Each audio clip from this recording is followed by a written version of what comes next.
Elupaikade hääled. Räägime looduse taastamisest ja hoidmisest. Lind on õhus, kala vees, inimene looduses. Tere! Te kuulate Riigimetsa Majandamise Keskuse looduskaitse podcasti Elupaikade hääled. Tegu on looduskaitse kuu puhul sündinud saatesarjaga, kus räägime looduskaitsest, selle heaks tehtavatest töödest ja loomulikult neist, kes vajavad looduskaitset, liikidest ja nende elupaikadest. Täna võtame teemaks sellise elupaigatüübi, mis on tuntud just suure liigirikkuse poolest ja mis vajab inimese regulaarselt tähelepanu. Me räägime poollooduslikest kooslustest, mille ilusam nimi on minu meelest pärandniidud. Stuudios on bioloog ja Tartu Ülikooli taastamis- ja ökoloogia professor Aveliina Helm. Tere! Tervist! RMK looduskaitse spetsialist Bert Holm, kes samuti ise hooldab ka pärandniite. Tere! Tervist! Koostöös lambakarjaga, kui ma õigesti olen aru saanud. Ja veel üks pärandkoosluse hooldaja Martin Grupp, tere! Tervist! Palve selline, et enne kui hakkame rääkima niitudest ja nendest, kes niidavad ja nendest, kes seal kasvavad, siis tutvustage natuke enda tausta ja seda, kuidas te jõudsite looduse juurde ja ka oma senise tegevuse juurde. Aveliina, alustame sinust. Ja aitäh pärimast. No, mina olen pärandniitudega tegelenud tegelikult juba oma ülikooli ajast saadik ja tegin sellistes liigirikastes võiterohketes kooslustes nii oma kursuse töö, lõputöö, magistritöö, ka doktoritöö ja veetsin palju suvesid nii-öelda roomates mööda Eesti saarte ja lääneranniku niite, uurides nende taimekooslusi, putukaid ja nii edasi ja püüdes aru saada siis, et mis neid mõjutab, millised nüüd on need olulised ökoloogilised tegurid, mida me peame teadma nende kohta, et neid ka kaitsta ja üleüldse loodust mõista. Ja eks ma jõudsingi nagu ka sellise teema juurde või üleüldse looduse juurde, siis nagu paljud bioloogid ikka läbi üldise loodushuvi ja läbi selle, et tahaks midagi teha selle heaks, mida sa armastad, ehk siis meie ümbritseva keskkonna, teiste liikide, kõiksuguse looduse imelisuse tarbeks. Ehk siis mul olid sellised soovid panustada natukene suuremasse pilti, et see tõi mind ka teaduses nii-öelda looduse juurde. Kas oli selline tüdruk siis juba lapsena, kes käis Punus-Lillebärgi ja tundis kõiki lilleliike, mis siis kuskil koduniidul kasvasid? Oled sa üldse maatüdruk? Mina sündisin ja kasvasin suuresti Tartus, aga mul on maakodu Võrumaal, kus ma veetsin siis suved. Ja ma ütleks, et ma ei ole kunagi olnud selline süstemaatiline loodusuurija, nagu paljud bioloogid on, ka need, kes bioloogiasse jõuavad, et kes juba lapsest saati koguvad putukaid ja neil on oma herbaarium ja nad on juba teadlikud ladinakeelsetest nimedest, et sageli käib see ka nagu niimoodi generatsioonidega kaasas, et ka nende vanemad on võib-olla loodusuurijad. Et minu vanemad ja minu perekond oli täitsa teistest valdkondadest,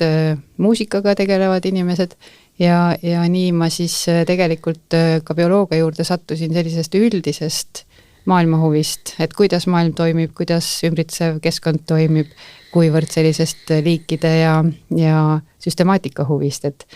mul ei olnud oma putukakogu, nagu mu mõnedel kursusekaaslastel, aga mul oli soov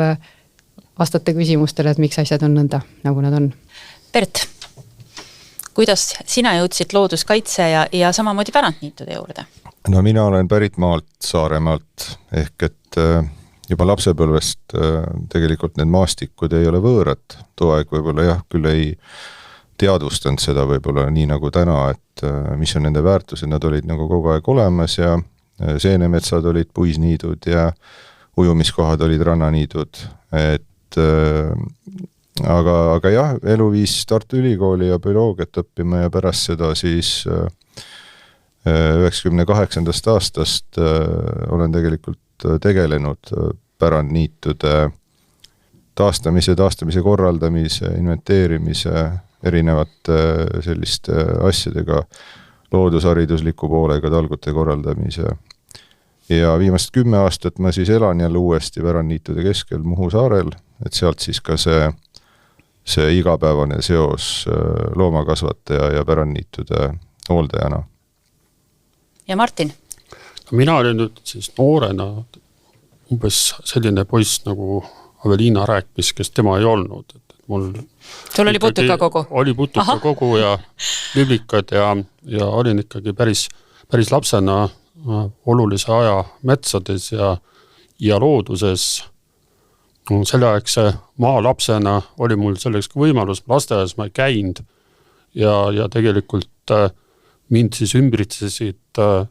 metsad, niidud, mida ma ei teadnud, et need oleksid mingid pärandkooslused, aga kuidagi see loodus jäi minusse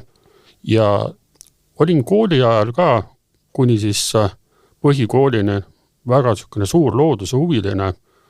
Käisin loodusringis, saavutasin ka teatavaid edusamme erinevate viktoriinide, olümpiaadide alal, et mul oli hästi tubli ja hea õpetaja Maire Joosti, kes viis mind siis hästi selle nagu looduse teaduspoolega kokku ja mind tõesti huvitas, et mäletan, et olin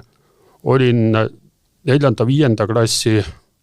õpilane ja mul oli selleks ajaks kõik need elusloodused ja muud teadusraamatud, mis sel ajal ilmusid läbi töötatud ja siis ma suutsin eksamiks valmistavatele 8. klassi õpilastele nagu ette öelda erinevaid raku termineid, mida nemad ei olnud sellel hetkel veel kuulnud. Aga elu tegi korrektuurid ja jätkasin haridust Tallinna linnas ja edasi saabus minu ellu niisugune urbanistlikum periood, kuniks siis maandusin juhuste kokkusattumise tõttu Saaremaal ja sattusin siis keset pärandkooslusi, pärandniite ja sealt siis vaikselt olen laiendanud kokkupuudet nendega, nii et tänaseks on minu hoolduses umbes 700 hektarit erinevaid pärandniitusid. Kellega sina neid hooldad? Mul on põhiliselt on veised, aga on ka vanast ajast lambad, et meil on väike lambakari, meil on niisugused aborigeensed Islandi tõugu lambad, aga põhiliselt suurema töö teevad ära siis veised ja need niidetavad alad, seal on siis mehhanismid, kes siis, ütleme, mille abil siis toimub niitmine, ehk siis puisniitu ikkagi traktori abil hooldame. Teeme selle termini võib-olla kõigepealt selgeks, et pärandniit ehk poollooduslik kooslus, kas need on üldse synonüümid, et iga pärandniit on ka poollooduslik kooslus ja poollooduslik kooslus on pärandniit? No Eestis oleme tõesti varasemalt just neid niite nimetanud poollooduslikuks koosluseks, aga see termin võib olla laiem, et tõepoolest, mis ju iseloomustab niidukooslusi, pärandniite, on just see, et looduse poolt on kõik see elustik, kogu see koosseis, see on kõik looduslik, kõik liigid on seal looduslikud, nad on ise tulnud, keegi pole neid sinna viinud ega pannud. Aga inimese roll on siis sellise sobiva häiringu või hoolduse pakkumine, mis nendele liikidele väga parasjagu just sobib ja sellises koostöös siis see poollooduslik niidukooslus on sündinud ja seetõttu see termini mõttes me võime mõelda laiemalt ka poollooduslikud kooslused võiksid olla ka teistsugused paigakesed, kus inimese mõju on ühtemoodi, aga näiteks liigiline koosseis ja terve olemine on looduslik, et miks mitte ka vaadata linnaruumis osasid paigakesi kui poollooduslikke kohakesi või ka mõned metsad, miks mitte. Aga nüüd see termin pärandniidud, et tõepoolest see tähistab nüüd neid meie looduse kõige väärtuslikumaid selliseid poollooduslikke elupaikasid, spetsiifilisi niidukooslusi, mis ulatuvad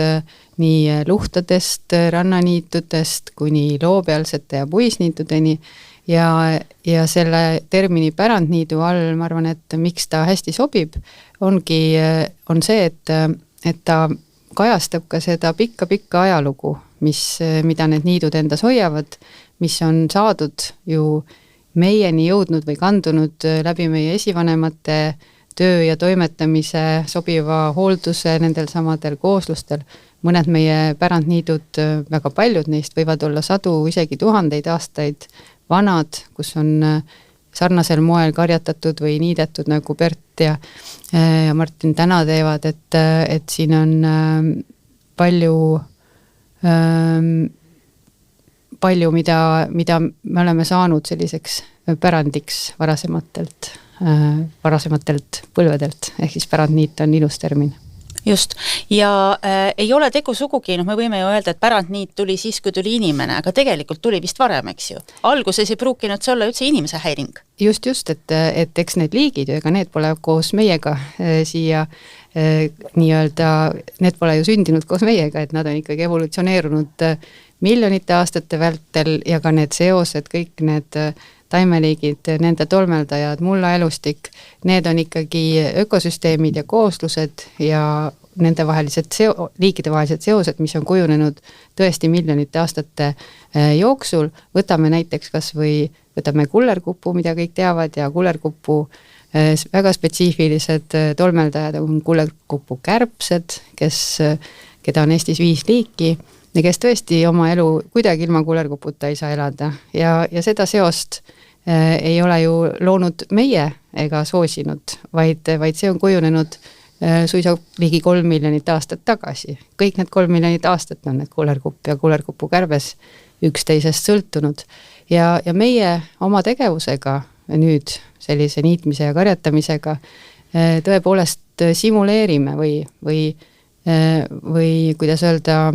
matkime neid ajaloolisi häiringuid, mida kunagi pakkusid metsikud rohusööjad meie maastikes, metsikud ja nende kiskjad, kes hoidsid siis maastikke selliste mitmekesiste poolavatutena, mitte selliste suletud pimedate väga metsaste paikadena, vaid ütleme selliste puisniidu sarnastena tõenäoliselt. Ja väga paljud meie liigid on tõepoolest siis selliste tingimuste raames ja käigus evolutsioneerunud, kokku saanud siin Euroopas ja seetõttu me pakumegi nüüd nagu sellist evolutsioonilist teenust, et need liigid ikkagi saaksid meie maastikes edasi püsida, nii nagu nad on miljoneid aastaid olnud. Millised on teie tähelepanekud enda ajaloost või siis ka võib-olla mingisugused jutud, mida te olete kuulnud oma peredelt seoses niitudega, kuidas on Eestis need pärandkooslused muutunud? No neid on olnud ajalooliselt ikkagi palju rohkem, et siis kui inimesed veel elasid, eks ole, maal valdavalt, mitte linnas, siis ju põhimõtteliselt mingi aeg tõenäoliselt kogu pind võib olla väikeste eranditega nagu päris raba või väga märjad madalsood olid inimtegevusest mõjutamata, aga metsasemaid alasid ja niitusid, neid samu loopealseid, mis nagu heina ei kasvatanud või ka puisniite, õredamaid metsi, neid ju karjatati või siis niideti vastavalt sellele, kuidas aasta oli, et kui oli soodne, siis heinakasvu suhtes siis heina tehti sealt, kus ta paremini kasvas ja kui ta oli kehvem aasta, siis tehti jälle nendest kohtadest ka, eks ole, kus madalsoost näiteks, kus nagu tänapäeval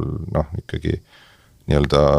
tervemõistuslik inimene jutumärkides heina tegema ei lähe, et ajalooliselt jah, on neid olnud palju rohkem ja ajalooliselt inimesi nende hooldamise, nende elushoidmise ja kasutamisega on ka olnud palju rohkem seotud kui tänapäeval. No eks see pärandniit on ju kogu aeg meid lähedal olnud, et kas või siinsamas Tallinnas on üks suuremaid loopealseid on täna Lasnamäe, mis oli ju tegelikult 70-ndatel tänapäeva mõttes väga esinduslik pärandniit. Täna seda kahjuks ei ole, on kivikõrb, aga pärandniit on inimest ümbritsenud inimene on selle keskel elanud ju kogu aeg, et sisuliselt kui me läheme mere äärde, siis tihtipeale ongi mere ääres rannaniit, jõgede ääres on luhad, et me oleme tegelikult neid kogu aeg näinud, nende keskel elanud, saanud endale ja oma siis ülalpeetavatele loomadele ninaesist, et me oleme tegelikult, need on meid kaitsnud, et need on meie jaoks oluliselt läbi ajaloo olnud. Lihtsalt on natukene ongi see, et nende tähendus on tegelikult nagu tänases mõttes nagu muutunud, et mets on teise tähendusega, et minu näiteks oli kunagi, kui ma lapsele lugesin neid Eesti rahva lugusid ja ma ei saanud nagu üldse aru, et mis tähendab, et karjane läks metsa. Mina olen Põhja-Eestist ja mets oli niisugune männimets eelkõige, kus oli okkad, olid maha langenud, et seal küll midagi nagu loomal süüa ei olnud. Et ma mõtlesin, et huvitav, et mis pidi ajama nagu inimese nagu loomadega metsa, aga ma ei olnud sel hetkel nagu seda päris puisniitu näinud ja see mets oligi nagu vanas tähendas ja see oli nagu tänases mõttes puisniit, mida tegelikult majandati siis mõistlikult, et sealt ei võetud nagu lageraiet ei tehtud, sealt võeti täpselt nii palju nagu vaja oli, vastavalt selles eas ja vajaduse järgi olevaid puid ja seetõttu oli seal võimalik ka loomi karjatada. Et need tähendused natukene on muutunud ja kui me nüüd arvestame, et kui palju oli seda puisniitu, ütleme 100 aastat tagasi ja palju teda praegu järgi jäänud on, et see ongi siis, millest see tingitud on. Mets on ikka mets, aga lihtsalt ta natukene teistsugusel kujul. Praegused metsad on oluliselt tihedamad, läbimatud, nad ei ole sellised õredad, et tegelikult ega meil siis mets ei ole kuhugi ära kadunud ja ega puisniit on ka lihtsalt, et ta on nagu täiskasvanud tänaseks. Teda ei ole nagu sellisel kujul, nagu teda vanasti oli. Küll aga võiks siis ju mõelda, et kolhooside aeg, kus olid ju tohutud heinamaad, suured karjad, et siis pidi ju olema just selline kõrgaeg, aga need alad ei ole need, mida me mõistame pärandniitude all. No see sõltub, et siin minu ema on pärit Matsalu lahe äärest ja Keravere külast ja neil oli küll nõnda, et kolhoosikarjad olid siis nagu natukene viljakamatel aladel, suurematel karjamaadel ja ka nii-öelda kutsume parandatud karjamaadele, kuhu siis on juba külvatud, kas heinaseemet, midagi, mis nagu kasvab kiiremini. Ja siis kohalikud, kellel veel oli mõnel ajal veel oma 1 lehm või 2 lehma, et karjatasid neid siis metsaheinamaadel ja metsakarjamaadel, et täpselt samamoodi nagu just siin jutustatud sai, et mets oli natuke teistsuguse tähendusega, et ka see lai Matsalu mets, mis kulgeb, eks ole, täna kutsutakse ja kogu aeg on kutsutud vist Matsalu metsaks, et see ei ole ka olnud nagu metsa mõttest, mida kui me täna mõtleme, vaid selline mets, mis on olnud mitmeotstarbeline, et sealt on tehtud nii heina karjatatud kui ka võetud puid. Ja puisniidud, kui nüüd selle juurde tulla, see on üks väga huvitav nähtus üleüldse, ma mõtlen Eesti ka sellises kultuurilises mälus, et tegu on ühe väga kiiresti ununenud maastiku nähtusega, et puisniite oli tegelikult Eestis väga-väga palju veel, ütleme 70 aastat, 80 aastat tagasi ja võib-olla isegi 50 aastat tagasi veel neid siin-seal näha. 100 aastat tagasi oli iga suuremalt jaolt paljude talude taga lähedal mõni puisniit, hinnanguliselt meil oli pea 800 000 hektarit puisniite ja tänaseks on meil järel vähem kui 2% sellest kunagisest levikust, ehk tegu on olnud väga suure maastiku muutusega, et ühte tüüpi maakasutus selline, kus me hõredas metsas ehk siis puisniidul siis niidame, kogume heina, võtame puitu, saame mõningaid marju, korjame seeni, et see selline multiotstarbelisus, mida meie esivanemad aastasadu rakendasid ja kasutasid, et seda nagu meil enam ei ole. Ja pole ka neid visuaalselt neid maastikke enam meie mälus, mis on huvitav selline natuke nagu baastaseme nihkumine, mida teadlased kutsuvad sellise terminiga, et me normaliseerime nüüd praegu selliseid maastikke, nagu me siin näeme, et kas on täitsa lage või on päris metsane, aga sellised vahepealsed maastikud, mis olid väga-väga iseloomulikud Eestile, et need on nagu täiesti meelest läinud ja ununenud. Ja sellest on kahju, sellepärast, et tegu on tõesti erakordselt liigirikaste, loodusrikaste ja ka tegelikult sellises maamajanduslikus võttes, mahemajanduse mõttes ka toredate kooslustega, kuigi täna on tõepoolest raske neile leida seda sama head majanduslikku otstarbekust, kui kõiki nende aastasadade vältel on olnud. Ma võtan kinni, sa ütlesid, et olid need sellised tootlikumad heinamad, kuhu pandi siis heinaseemet, eks ole, et selle pärandniidu üks tunnus on ka see, et ta on selliste muude väliste mõjudeta, eks ju, et sinna ei tohi vist väetist panna, eks ju, teda või teda ei tohi omalt poolt mingisuguste seemnetega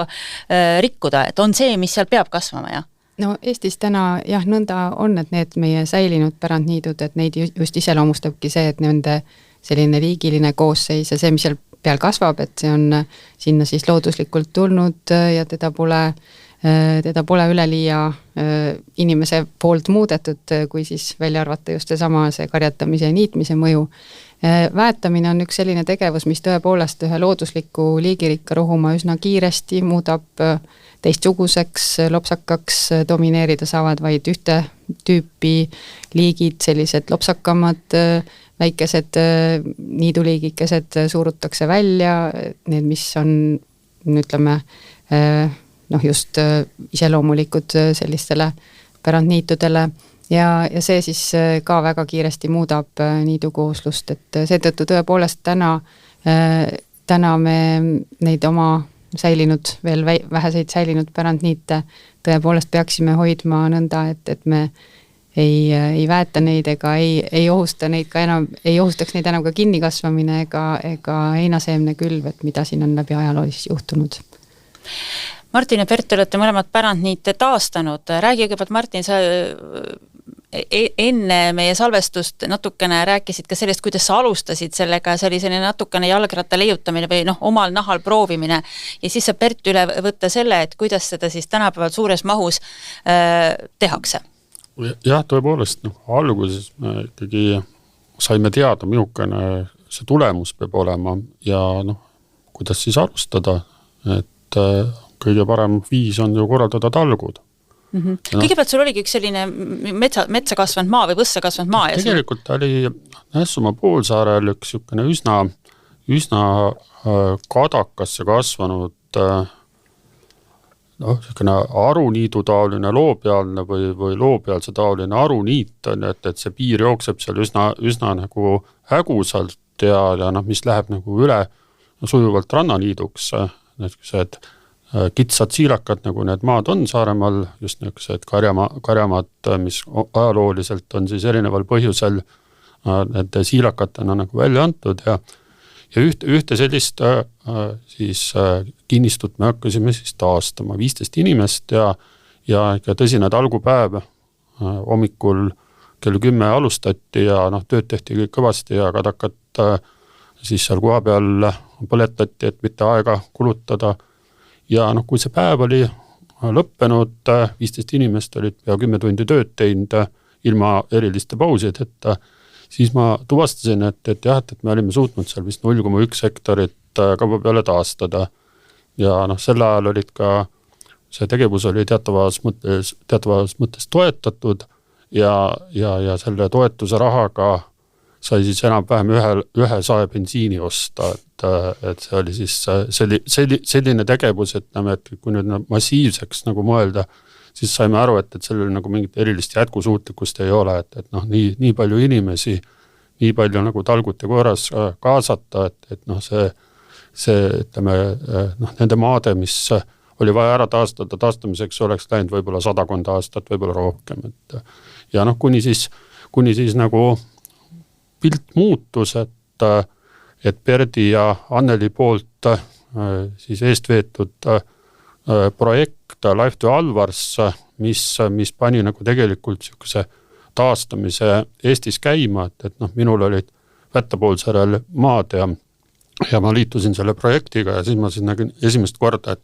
et kuidas nagu tegelikult on võimalik nagu efektiivselt taastada ja sealt edasi juba siis tulid muud asjad, aga kuna Bert on nagu selle suurtaastamise pioneer, et ma arvan, et ta võiks nagu juba siis edasi rääkida, et mina kui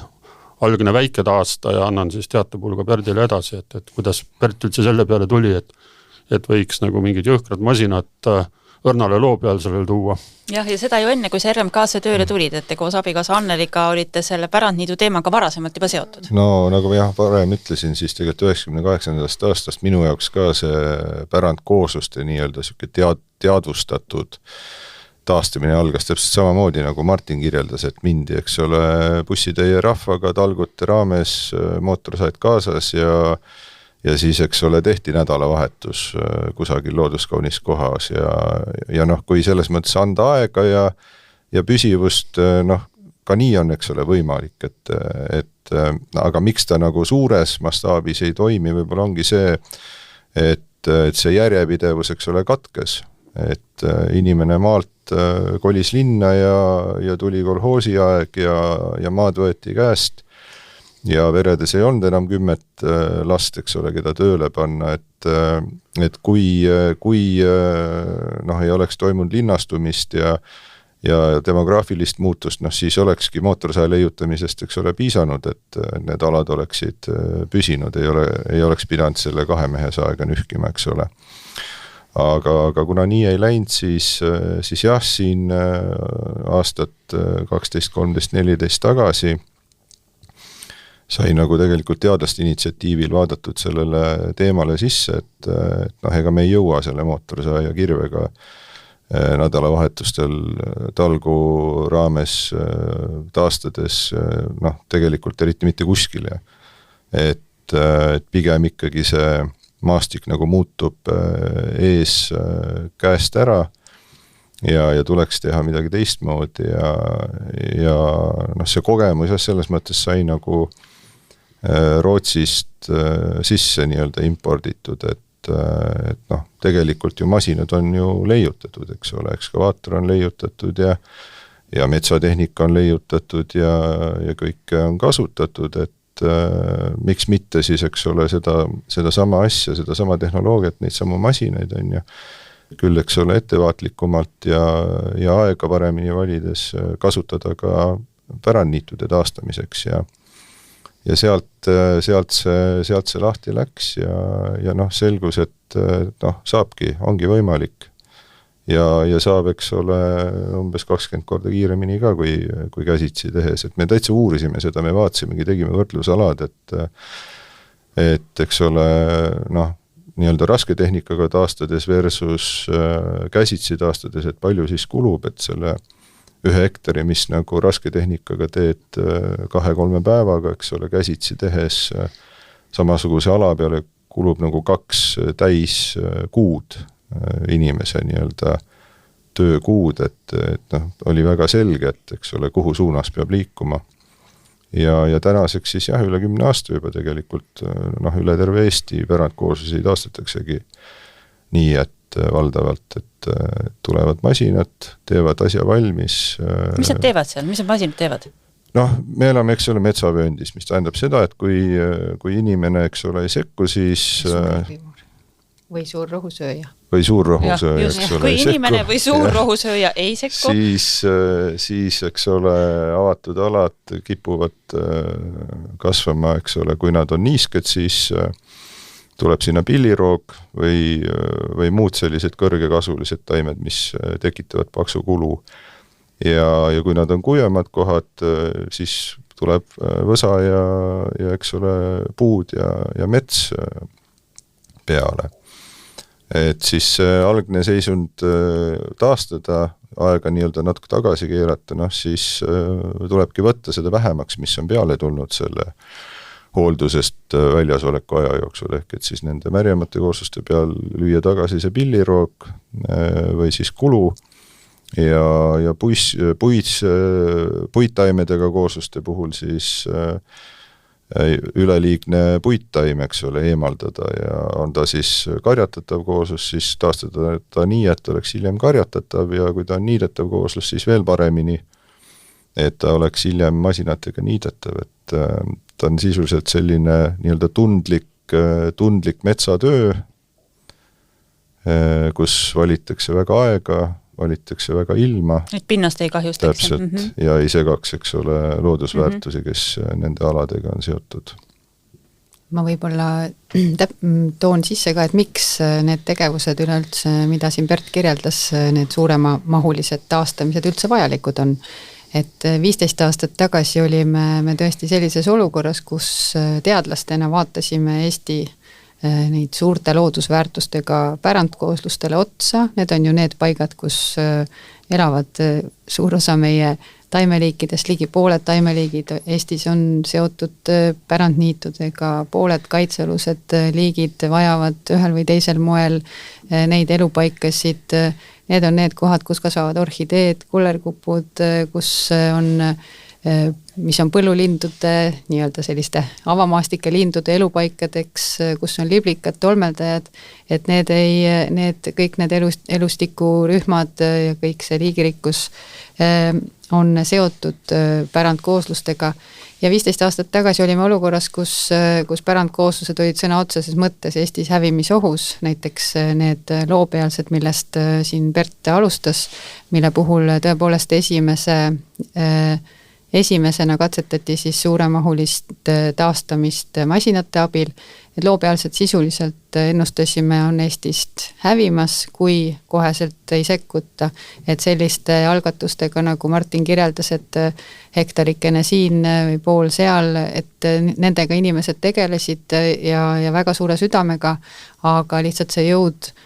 on väike ja arvutused näitasid, liikide trendid näitasid, need tulevikuprojektsioonid näitasid, et sisuliselt me kaotame nii selle elupaiga kui ka kõik nende elupaikadega seotud liigid.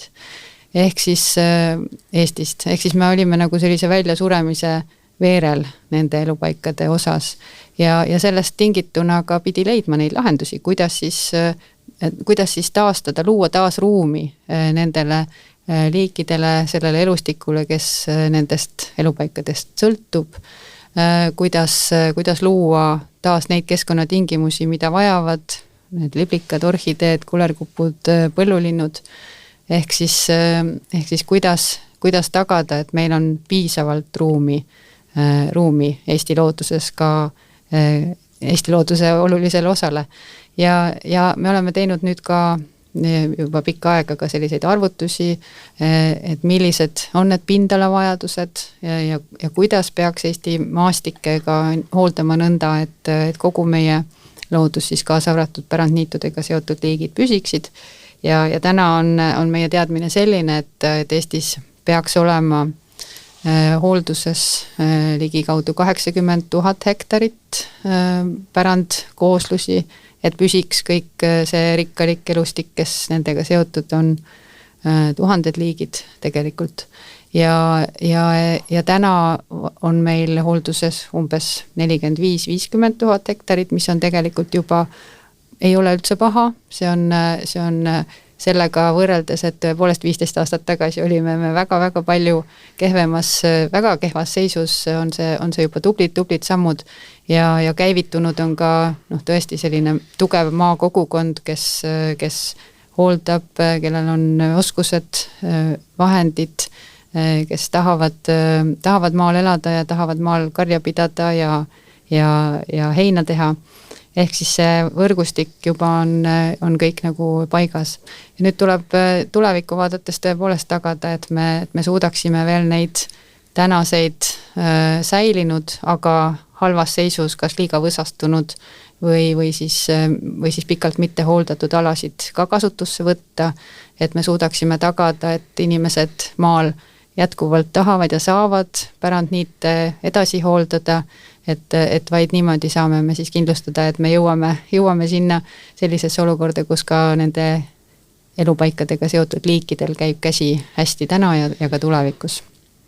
Pärt, RMK hakkab ju taastama või juba taastab ka märgasid niitusid, just nagu sa välja tõid, rannaniitusid ja luhalammialasid. Kuidas pidi see siis käib, et taastama hakatakse siis, kui huviline sellele kohale on olemas või enne taastatakse ära ja siis vaadatakse, et kes sinna peale tuleb? No RMK puhul ta käib ikkagi sedapidi, et kõigepealt peab olema see inimene. Ehk et ei lähe selle masinaga sinna luhta või rannaniidule,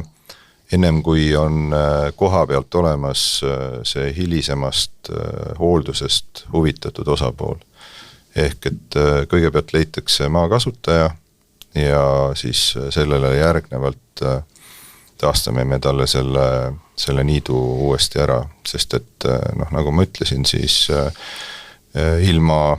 inimese sekkumiseta see maastik ei püsi, see kooslus ei säili, et kui me nagu neid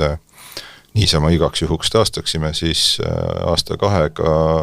kasvata ju uuesti kinni, kui seda inimest ei ole, kes siis tuleks sinna pärast heina tegema või loomi karjatama, et sellepärast on see kohaliku inimese olemasolu väga-väga tähtis.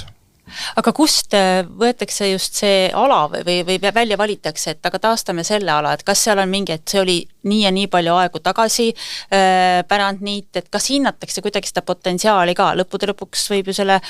pärandniidu, võib igal pool võib hakata niitma ja siis öelda, et lase siit nüüd edasi, eks ju. No mis tegelikult täna see suur murekoht on, siis täna Eesti riigis tegeletakse pärandniitude taastamisega ainult kaitsealadel. Kaitsealadel reeglina, eks ole, on vähemalt korra viimase 30 aasta jooksul paremal juhul 2-3 korda inventeeritud elupaiku, kõiki nii pärandkooslusi kui metsaelupaiku, kui eks ole muid elupaiku. Ehk et praegu on see nii-öelda tähelepanu teravik suunatud kaitsealadele, ehk et mingisugune teadmine selles osas on meil olemas, kus need pärandniidud asuvad, mida ei ole, eks ole, veel taastatud ja uuesti kasutusele võetud. Ehk nende andmete põhjal siis me tegutseme, et üldiselt jah, see initsiatiiv selle alaga tegeleda tuleb nagu väljapoolt sisse, ehk et leidub see inimene, see soovija, kes tahab seda kasutama hakata ja tema siis ise pöördub, et mõnel juhul ka me ise pakume välja, kui me leiame mõne selle pärli, teinekord tõesti täna küll juba väga harva, aga näiteks siin see aastagi leidsime lihtsalt kaardilt ühe 30 hektari suuruse ala, eks ole, väga lihtsasti taastatav, huviline kõrval kohe olemas, et ei olnud tulnud tema selle peale ja ei olnud me ise ka varem nagu sattunud näppu kaardi selle koha peale panema, aga jah. Aga tegelikult seesama 80 000 hektarit, et see elustik, liigid püsiksid, siis me peaksime seda kõike tegema ka tegelikult kaitsealadest väljapool, sest teist sama palju ilmselt peaaegu, võib-olla täna küll enam mitte, on neid alasid ka kaitsealadest väljapool, mille osas ka see teadmine on väga nõrk, et kui selleks on olnud mingisuguseid vahendeid, et kaitsealasid inventeerida ja see on ka ette nähtud, teha need loodusväärtused kaitsealade selgeks, siis kaitsealadest väljapool ei ole tihti peale ka seda teadmist, et mis väärtused üldse, mis pindadel, kui palju, mis ulatuses säilinud on, et autoaknas küll näeme, et siin on endine pärandniit, eks ole, väljapool kaitseala, aga sellega ka see teadmine tihti peale lõppeb ja just eriti sidususe seisukohast, sest et eluslooduse puhul on see,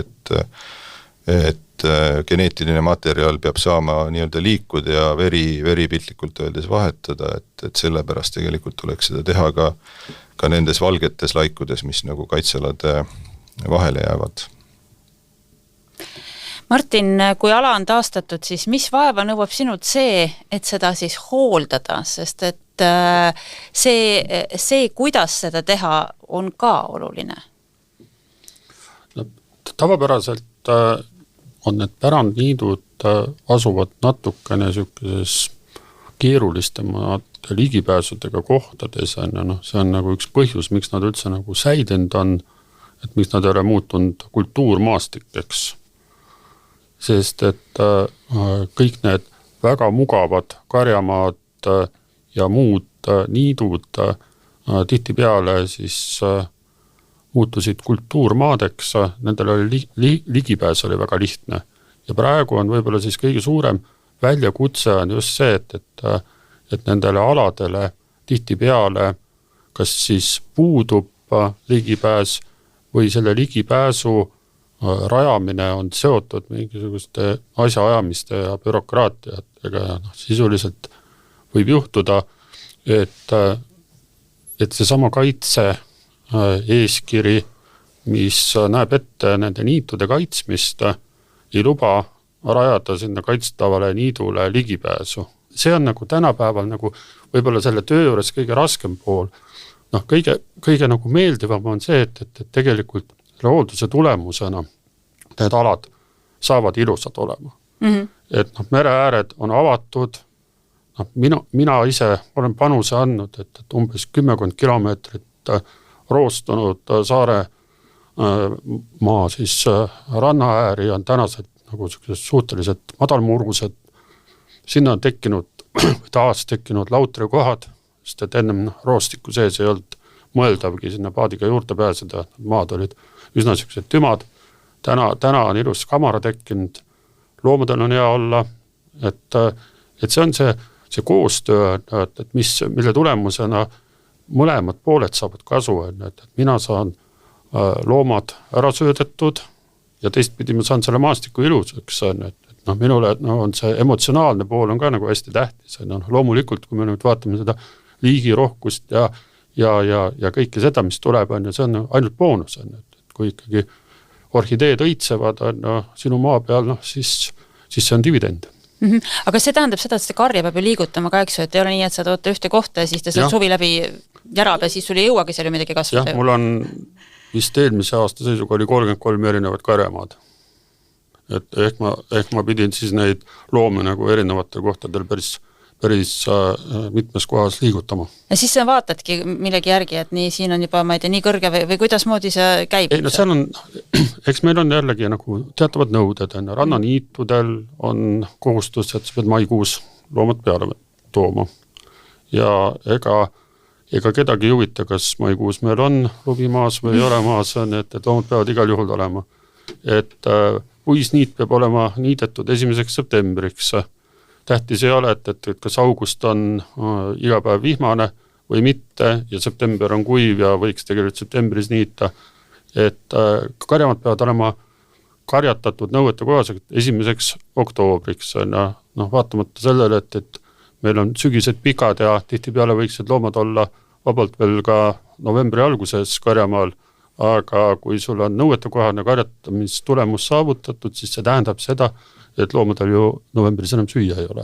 Et meil on aeg-ajalt sellised nagu natukene seda bürokraatiat on võib-olla liiga palju, et me jälgime mingisuguseid kuupäevi, et me tegelikult peaksid olema nagu tulemusele orienteerumist rohkem. Et see on minu arust nagu tänasel puhul nagu kõige suuremaks nagu murekohaks või diskussiooniks, mida nagu üldse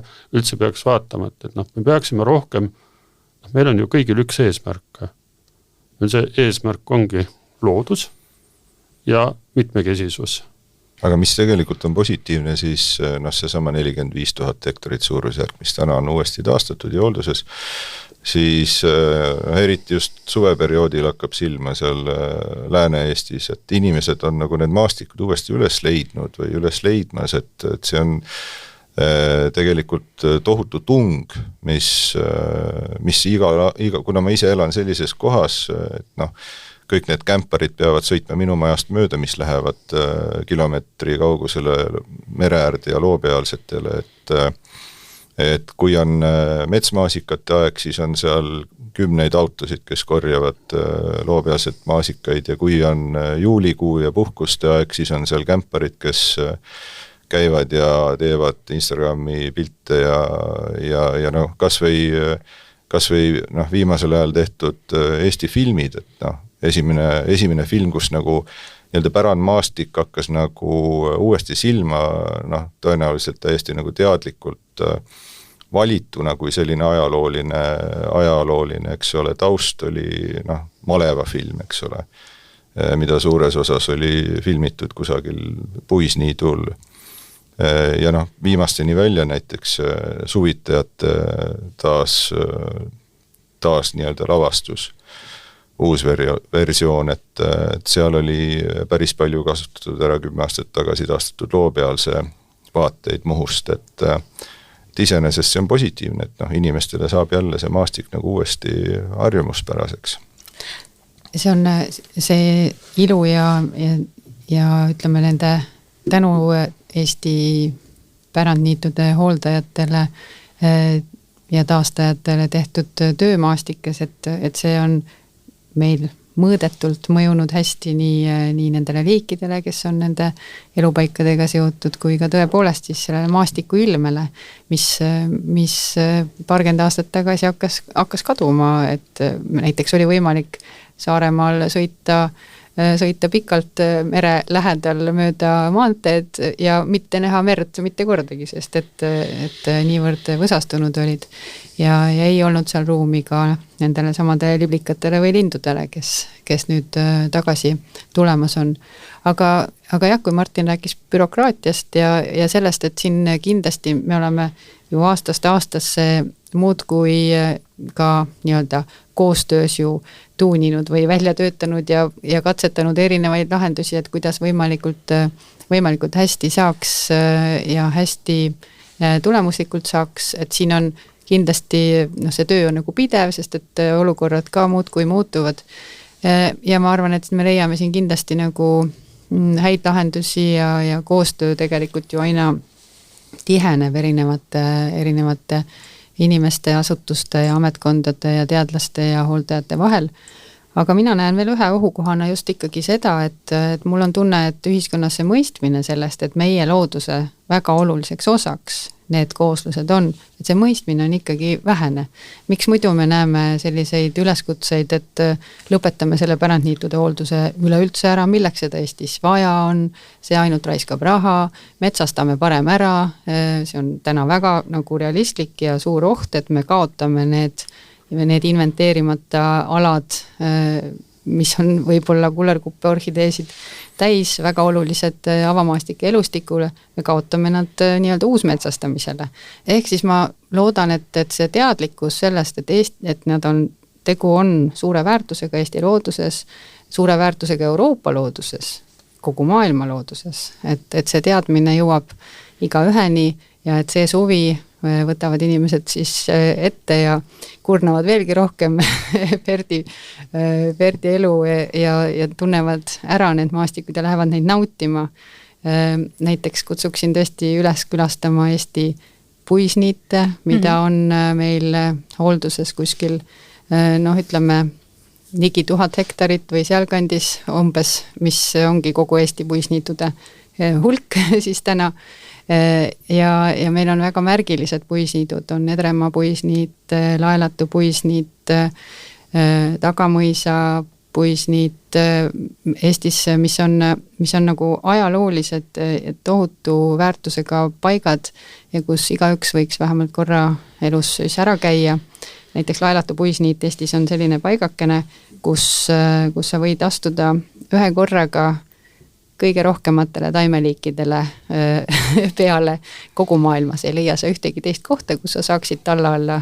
rohkem taimeliike kui seal. Et nimelt on Laelatu puisniit maailmarekordi hoidja taimede väikeseskaalalises liigirikkuses, skaalal 10x10 sentimeetrit, eks ole, selline rosikasuurune ala, kasvab Laelatu puisniidul 25 liiki ja üheskoos kõrvuti ja mitte kuskil maailmas ei ole neid loendatud rohkem. Ja 20x20 sentimeetrit, mis on pisut suurem, 42 liiki, samuti maailmarekord. Nii et sellised väärtused on meie niitudel, mis on mitte ainult isegi Eesti mõistes erakordsed, vaid kogu maailma mõistes erakordsed loodusväärtused. Kui on looduskaitsekuu, siis Martin ja Bert, öelge ka üks pärand, niit või koht, mida inimesed võiksid külastada? Mina soovitan, eks ole, elukoha järgseid pärandniite, et Muhu ja Saaremaa loopealsed kindlasti, eriti just suvisel ajal, kui meri on soe ja saab selle käigu näiteks ujumisega ühildada ja kahtlemata ka puisniidud, mis on jälle, kui on liiga soe siis pakuvad sellist mõnusat varju ja silmailu, lilleilu, õiterohkust. Ja Martin? No mina ka kindlasti kutsun üles loopealseid vaatama, et Vätta poolsaarel on kindlasti, Muhus on väga, väga esinduslikud loopealsed ja puisniidud, et Väike-Rahuste kandis olev puisniit, mida ma ise osaliselt hooldan, Loode tammik on kindlasti üks niisugune vaatamisväärsus, mida tasub vaadata. Et kindlasti on ka rannaniidud, mis on nagu väga, väga hästi hooldatud, võib-olla Sõrve, niisugused suured, laiad, loopealsed, mis on just,